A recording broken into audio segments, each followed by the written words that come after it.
are bankrupting honest, hardworking people. Thank you for taking part in this. Our turnout is amazing for an event that's been organized in under 2 weeks. We were waiting for this spark. Occupy Wall Street ignited that spark. We were waiting for peaceful revolutionaries to lead a charge, to fight back against injustice, and protect the rights and dignities of ordinary Americans. And now together we see a path forward to change. That's really something.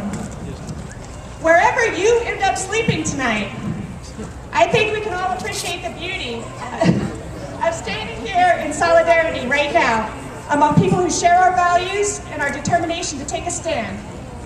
Joining together as we have and not giving up on our cause, as I know we won't, ensures that we will make inroads against rampant, inhumane greed and the reckless lawmakers who are not serving our interests. Our detractors who call us lazy, unfocused, or who rebuke us to get a job have no idea who we are or who we're about, or what we're about. I've seen the effort and the focus that dozens of organizers have poured into making today's gathering a great success. People who toiled tirelessly for more than 2 weeks, in addition to working full-time jobs, or going to school. Others who have lost their jobs have made Occupy Raleigh their full-time job.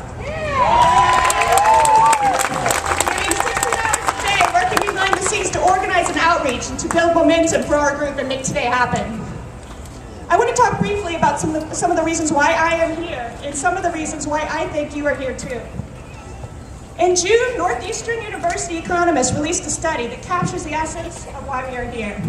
The study found that in the wake of the longest recession since World War II, S&P 500 companies are sitting on $800 billion in cash and making massive profits.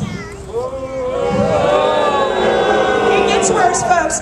In fact, total profits soared 81% for Fortune 500 companies in 2010. That's according to Fortune 500's own report. Meanwhile, the rest of us are still suffering the effects of a deep recession and high unemployment. That's the problem. Not surprisingly, Northeastern University economists concluded that our sluggish economic recovery has almost solely benefited corporations. They reported that from spring '09 to end of 2010, real national income increased by $528 billion. Corporate profits alone account for 88% of the growth in real national income. That's more than $466 billion. Meanwhile, wages for the working man and woman accounted for only 1% of the growth in real national income. Economists found that the absence of any positive share of national income growth for American workers during the current economic recovery is historically unprecedented. We have a real problem in America, and that's why we're here. I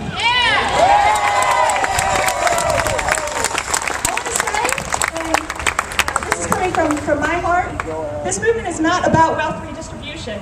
It's about standing up and saying we're not going to take your abuses anymore. Right on!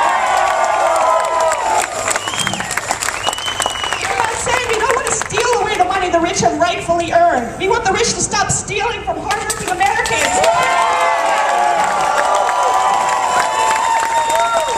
We demand greater availability of jobs and disincentives for outsourcing jobs.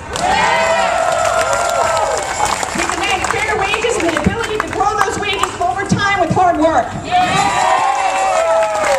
We demand accountability from the culprits who sold us bad mortgages to make themselves rich and who are now kicking us out of our homes.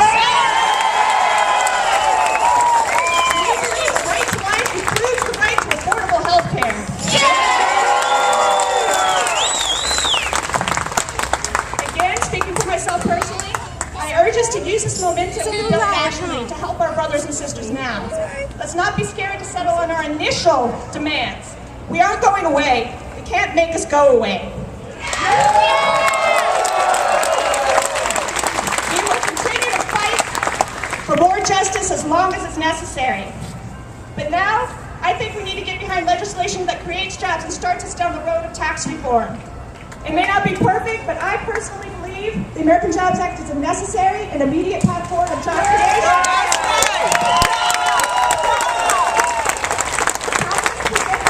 Put 1.9 million Americans back to work. Our opponents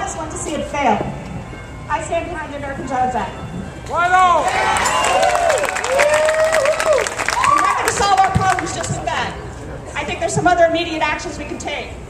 I stand behind a moratorium on foreclosures. I demand that banks make good faith efforts to atone for the economic damage their predatory loans caused. By modifying those loans fairly and compensating people they illegally foreclosed upon.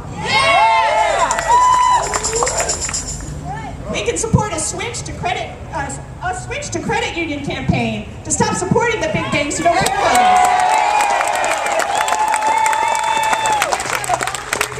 His name's Josh, and he's set up somewhere. Here he is. He's in a black coat, and he's pointing in this direction, over to the right of the Capitol building. There's a guy jumping up and down and waving his hands, too. Talking about switching from the big banks to a credit union. We also have a member of our group. Her name's Marcella, and she is working very hard on anti-foreclosure outreach. If you want to be part of that effort, you can contact us, and I will connect you with her. Marcella! OccupyRaleigh@gmail.com. I know that all of you know that this is just the beginning. We've always been a force. We are now an increasingly organized